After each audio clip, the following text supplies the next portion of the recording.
Entonces, viendo esa situación, creo que surge la necesidad de que tengamos también la oportunidad de tener una plataforma disponible al público en general donde puedan buscar abogado y donde puedan allegarse de una recomendación. Precisamente por eso la plataforma no permite que como abogados pongamos varias carreras, que somos fiscal, civil, mercantil, laboral, penal y vendemos pozole y mole los domingos, ¿no? Lo que permite la plataforma es que te registres en tu área de mayor experiencia y generas el compromiso con el cliente de que esa es el área que tú conoces y que le vas a poder dar una asesoría porque precisamente a eso te dedicas. Entonces, esa es la finalidad de Defensores, por eso surge. Más adelante seguiremos platicando del proyecto, pero sin mayor preámbulo vamos a pasar a la presentación de nuestro siguiente ponente, un expositor también de lujo, como todos los que tenemos el día de hoy, hablando del tema de juicio de resolución exclusiva de fondo, y me refiero al magistrado Juan Carlos Roa Jacobo, candidato a doctor en Derecho Tributario por la Universidad de Salamanca y la Universidad Panamericana, egresado del ITAM, fue acreedor al Premio de la Excelencia Académica Miguel Palacios Macedo, cuenta con especialidad en impuestos internacionales por el ITAM y el Instituto para el Desarrollo Internacional de la Universidad de Harvard. En su carrera como servidor público, tuvo el cargo de secretario de Estudio y Cuenta adscrito a la ponencia del ministro José Ramón Cosío Díaz en la Suprema Corte de Justicia de la Nación y se desempeñó como procurador de análisis sistemático y estudios normativos en la Procuraduría de la Defensa del Contribuyente. Posteriormente, fue socio en el área de litigio fiscal en Deloitte, México. Desde enero de 2016 se desempeña como magistrado de la Sala Regional del Tribunal Federal de Justicia Administrativa. Actualmente se encuentra adscrito a la Sala Especializada en materia del juicio de resolución exclusiva de fondo. Ha impartido diversas cátedras en el ITAM. Actualmente es profesor titular de las materias Derecho Fiscal 1 y 2 de la licenciatura en Derecho. Asimismo, es miembro de la International Fiscal Association. Ha publicado diversos ensayos en materia tributaria y constitucional. Le damos la bienvenida. Gracias, magistrado, por acompañarnos el día de hoy, al magistrado Juan Carlos Roa Jacobo con el tema el juicio de resolución exclusiva de fondo. Le cedo los controles, magistrado.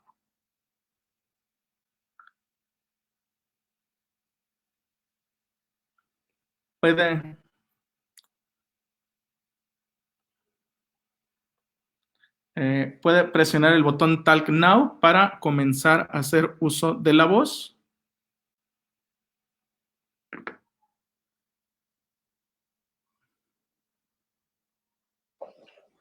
Perfecto, confirmamos que lo escuchamos, lo vemos y lo escuchamos. Perfecto. Aquí arriba en un blog puede desbloquear para ver su presentación.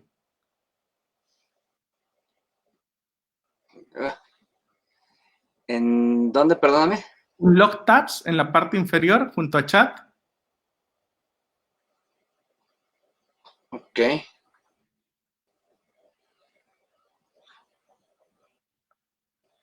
Si le da clic ahí. Tengo habilitado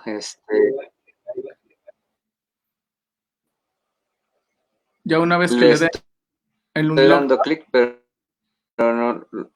A ver. Puede pasar a la presentación si ya tiene los controles.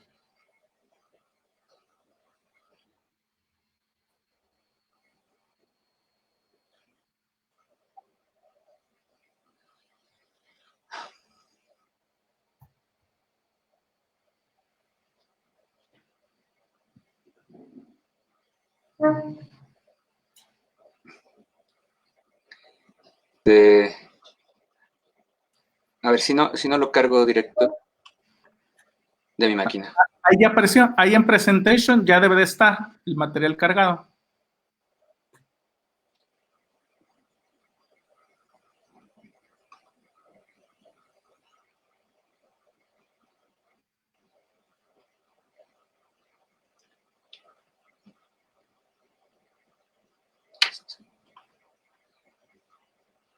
Perfecto. Lo dejo, magistrado. Ya quedó. Muy bien, gracias. Bueno, pues muy buenas tardes a todos y muchas gracias por la invitación por la posibilidad de platicar hoy con ustedes sobre el juicio de resolución exclusiva de fondo. Es una modalidad del contencioso administrativo que a mí me resulta muy interesante, me parece muy atractiva. Se supone que no debería yo hacer comentarios, digamos que no vaya como cargada mi comentario sobre a quién podría favorecer o a quién no, porque en principio pues el juicio no está diseñado pero para favorecer a ninguna de las partes en particular. Tiene ventajas para la autoridad, pero a mí me parece que es una figura bastante interesante que permite plantear o llevar a cabo juicios con una lógica diferente que nos permita resolver más rápido las cuestiones, pues como indica el nombre, de fondo. Y creo que algunas de sus particularidades, por lo menos como magistrado, por lo menos como instructor, la verdad es que me permite a mí, me da mucho margen y me da la posibilidad de adentrarme en algunos aspectos muy interesantes de este tema. Entonces, pues sin mayor preámbulo vamos platicando sobre el juicio de fondo. Como les decía, pues es una nueva modalidad del contencioso. Bueno, pues ya ni tan nueva, empezó en 2017. Ay, perdónenme, se me adelantó una lámina. Listo. Pues empezó en 2017 el juicio de resolución exclusiva de fondo. A ver, no sé qué está pasando. A ver.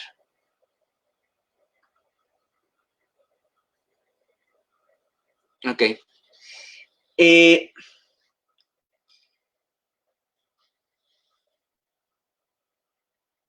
A ver, según yo ya, bueno, ojalá que sí. Bueno, entonces decía yo que empezó en 2017 esta modalidad del juicio de fondo, que es el único de los juicios contenciosos administrativos a nivel federal, es el único que tiene un principio de oralidad, tiene distintas audiencias que son sobre las que vamos a platicar. La procedencia es específica, está limitada de alguna forma, para distinguir, digamos, los casos, específicamente juicios fiscales, y tienen que derivar del ejercicio de facultades de comprobación, específicamente de auditorías, de visitas domiciliarias, revisiones de gabinete o revisiones electrónicas, y siempre que el crédito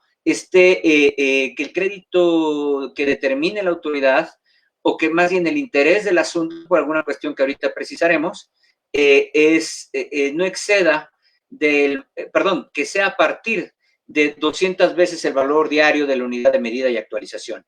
Es decir, una cantidad que equivaldría al día de hoy a 6.542.260 pesos. Ahorita vamos a problematizar un poquito esto para ver qué significa o cómo nos aproximamos a este monto, en qué términos. Si esto derivara, si precediera un recurso de revocación que no se resolvió en cuanto al fondo, no podría acudirse al juicio de fondo. Digamos, para entrar ya en materia, digamos, en el juicio de resolución exclusiva de fondo, lo que se va a resolver es si se debe o no se debe la contribución, ¿sí? No va a ser materia de la litis, no son argumentos que se puedan plantear aspectos formales. Si estuvo bien o mal practicada la visita, si estuvo bien o mal notificado el crédito, si se siguieron las formalidades necesarias, todo ese tipo de cuestiones no van a ser materia del juicio de fondo. Entonces, si tuviera como antecedente un recurso que está sobreseído, se tiene por no presentado, la primera parte de la litis va a ser esa, estuvo bien o mal sobreseído, bien o mal que se tuviera por no presentado. Entonces, con ese preámbulo, pues entonces no se estaría resolviendo propiamente el fondo. Entonces, por eso no es procedente. Es importante señalar que es una modalidad que es optativa para el contribuyente.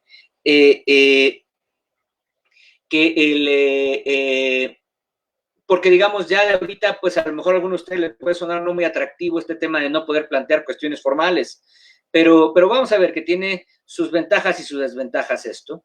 Pero entonces lo importante es eso, mucha gente critica el juicio de fondo diciendo, oye, es que me están limitando, me están coartando la posibilidad de plantear esos argumentos.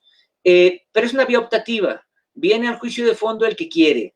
Si tiene uno argumentos suficientes, si uno tiene elementos para pelear con cuestiones formales que lo pudieran llevar a uno a pelear en otras, digamos, a obtener buenos resultados con argumentos formales, pues por Dios, no vayas al juicio de fondo. Pero si realmente tus argumentos de forma no tienen tanto mérito, o si sientes que tienes más posibilidades de obtener un resultado favorable en el fondo, pues está disponible esto, pero decíamos, es optativo para el contribuyente. No puede coincidir en las vías, digamos, ni con el juicio en la vía sumaria o en línea, y una vez escogido no se puede variar la vía. Esto, por ejemplo, ahorita, pues justamente hoy estaba yo preparando una audiencia de un asunto de comercio exterior. Esto está interesante, o sea, porque, digamos, lo que sí me queda claro es que no se pueden poner, el juicio sumario es natural porque, pues por el monto del asunto, excedería el monto. La vía tradicional, pues no, porque se tramita ante una sala especializada. El tema en línea, esa es una prohibición legal. Como ustedes saben, el tribunal está trabajando para que a finales de este año, a más tardar a finales de este año, todas las salas del país, de las 57 salas del país, ya tengan el juicio en línea, y no solo la sala especializada. La única excepción es la de fondo. La de fondo, digo, la intención es que también se pueda tramitar en línea en la sala de fondo, pero el problema es que hay prohibición legal. Entonces necesitaríamos modificar la ley para permitir que se lleve a cabo el juicio de fondo en línea y ya no habría ningún problema. Pero les decía, puede ser que se surta la competencia de una sala especializada, la de comercio exterior, y la del juicio de fondo. Ahí pues lo resuelve la normatividad interna para que cuando haya una especialización particular se pueda tramitar aquí. Y aquí es importante el tema de ser optativo. El particular, a pesar de ser un tema de comercio exterior, que no deja de cumplir los requisitos de procedencia del juicio de fondo, el crédito excede el monto, proviene del ejercicio de facultades de comprobación, y está la opción particular del actor de querer acudir al juicio de fondo. Entonces, por eso es que se puede tramitar aquí, aun si hubiera alguna otra sala con alguna especialidad diferente. Como les decía, en el juicio de fondo se van a tener que plantear los argumentos que tienen que ver con el fondo de la controversia, que tienen que ver con, pues, como lo llama la ley, dice, son conceptos de impugnación que tengan por objeto resolver exclusivamente sobre el fondo de la controversia. Ahí la ley nos marca algunas materias específicas sobre las cuales pueden versar los conceptos de impugnación, y específicamente, pues digamos, decía yo, tiene que ver con si se debe el impuesto, si se actualizó el hecho imponible y si estuvo bien cuantificado.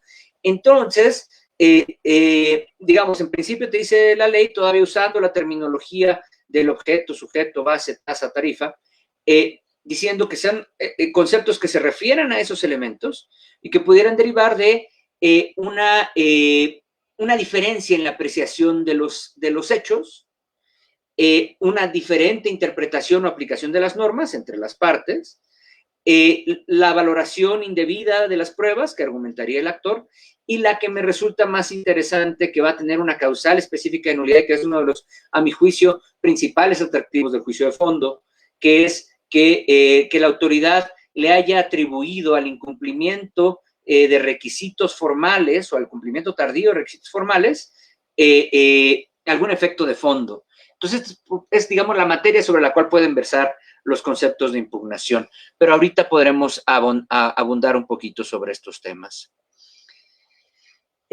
La demanda inicial es muy parecida, pues, digamos, es muy semejante a la que se plantearía en un juicio tradicional,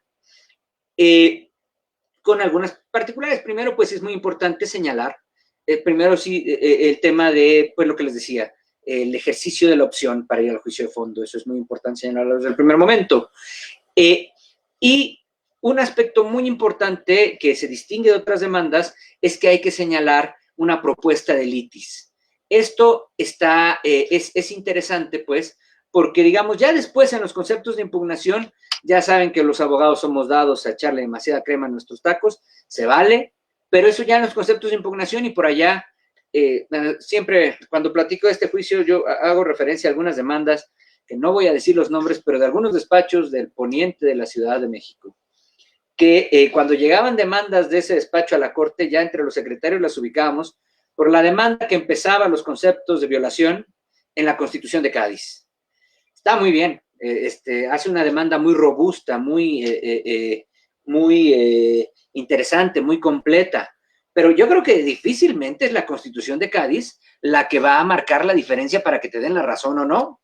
Probablemente haya algo más concreto en tu planteamiento que ese, digo, no creo, no he visto ninguna de esas sentencias ni del tribunal ni de la Corte que digan, ah, sí, hay que concederle la razón a esta persona porque pues así está esto escrito desde 1814, ¿no? Entonces, esto de fijar la litis es bien importante. A ver, no, concretito, antes de irte a la Constitución de Cádiz, platícame, ¿cuál es el problema? ¿Qué pasó? ¿Qué te hicieron? Y entonces son planteamientos muy concretos de qué es lo que va a tener que resolverse. Esto al contestar la demanda es lo mismo que va a tener que decir la autoridad. La autoridad tendrá que hacer su propio planteamiento de litis y luego en la audiencia de fijación de litis ya nos vamos a tener que sentar para ponernos de acuerdo todos, para homologar estos contenidos y fijar propiamente cuáles son los temas a dilucidar. Entonces, y digamos, ahí pues en la demanda, pues les decía yo, lo demás son partes muy conocidas, pero digamos, como veíamos en la lámina anterior, la materia de los conceptos, pues propiamente en la demanda, pero ya es casi una carga procesal, se tendrá que señalar cuáles son los hechos o omisiones, cuáles son las normas en las que tenemos discrepancia en la interpretación, perdón, cuáles son estos efectos desmedidos, desbordados, desproporcionados que se atribuyen al incumplimiento de obligaciones formales, plantear los conceptos de impugnación en cuanto al fondo y, bueno, señalar algunas cuestiones relativas con las pruebas, pero eso igual ahorita, lo que tenga que ver con pruebas, ahorita lo comentaremos con más detalle.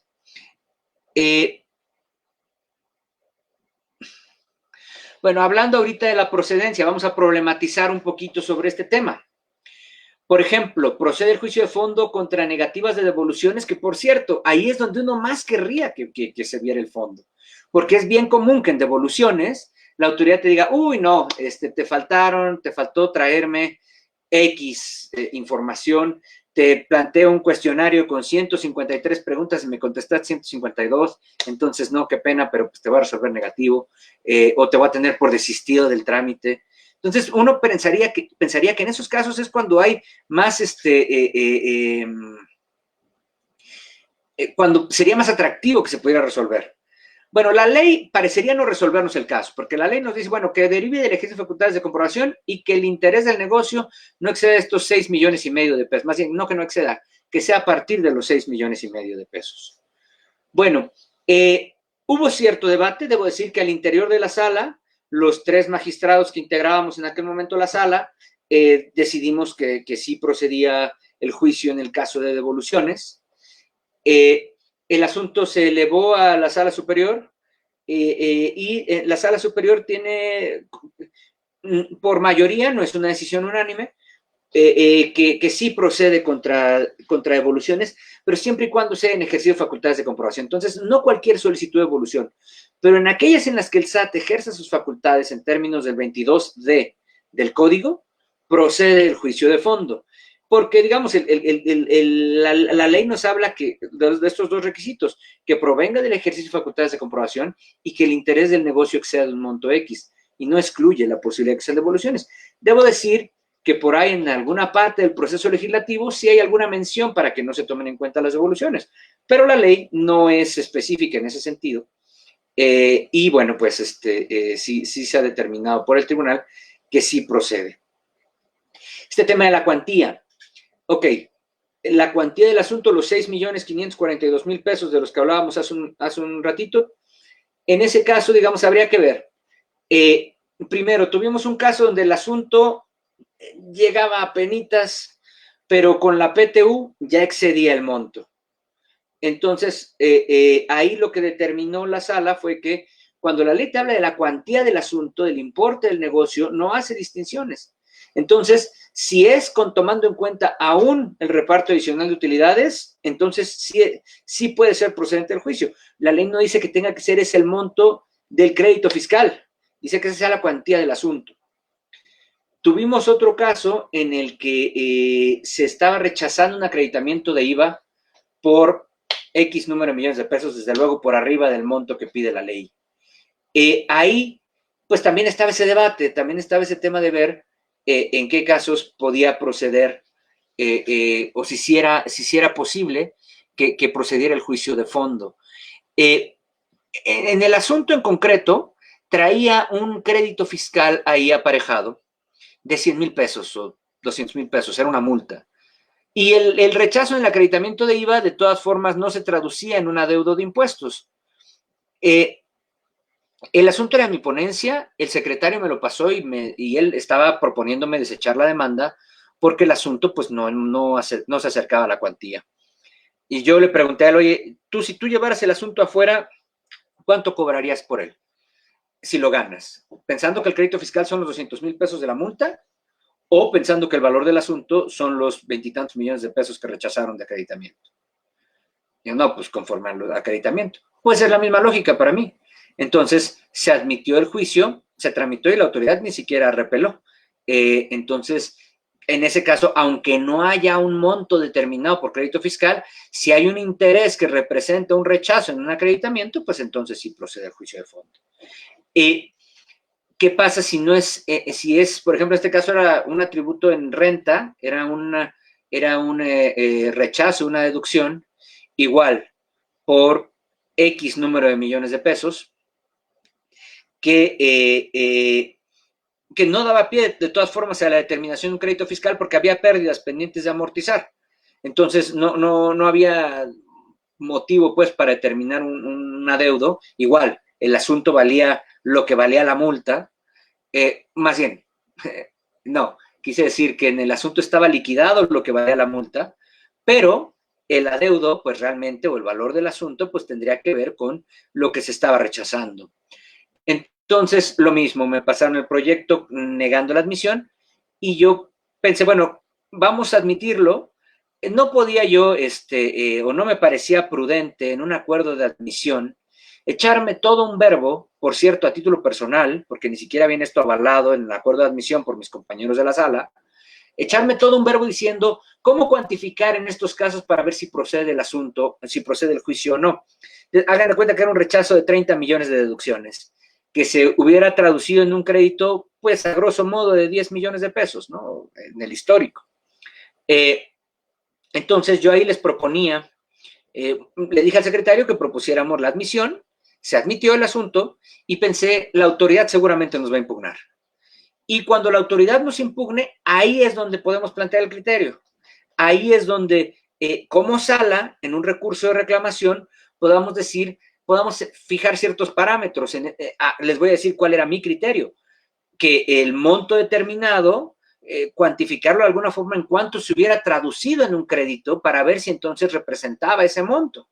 Sin entrar en detalles, o sea, puede ser un tema complicado porque pues yo así puedo, a grosso modo puedo ver cuánto hubiera sido impuesto a la renta, pero tampoco es mi función ponerme a calcular el hipotético impuesto a cargo, en fin, pero sí hacer un monto aproximado de qué reglas podríamos seguir y pensar pues que depende del monto rechazado por la tasa del impuesto. Era mi intención hacerlo así en un recurso de reclamación y que fuera un criterio de la sala. La cosa es que la autoridad no me impugnó el acuerdo de admisión, entonces no sé si estuvieron de acuerdo o si se les fue.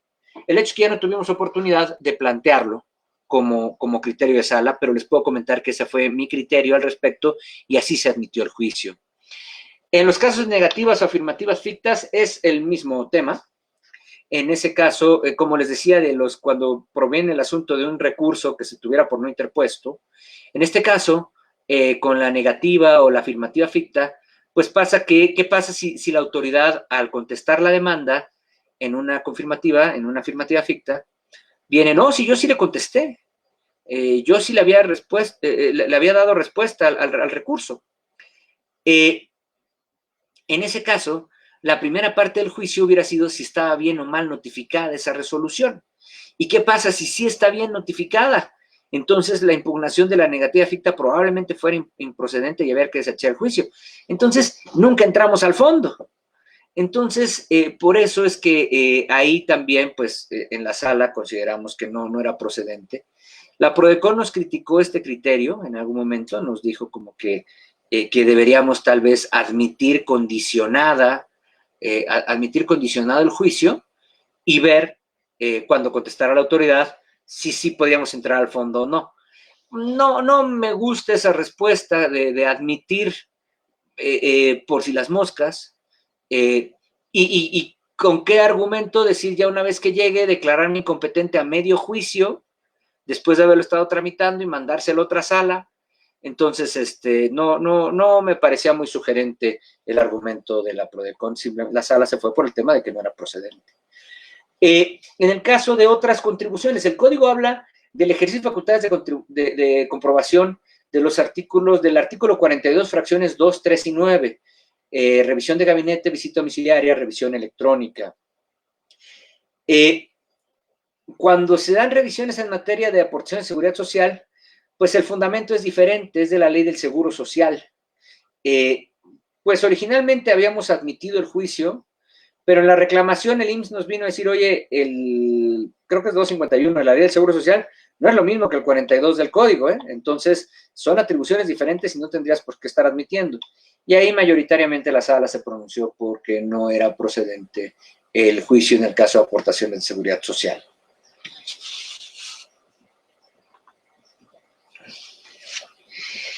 Vamos a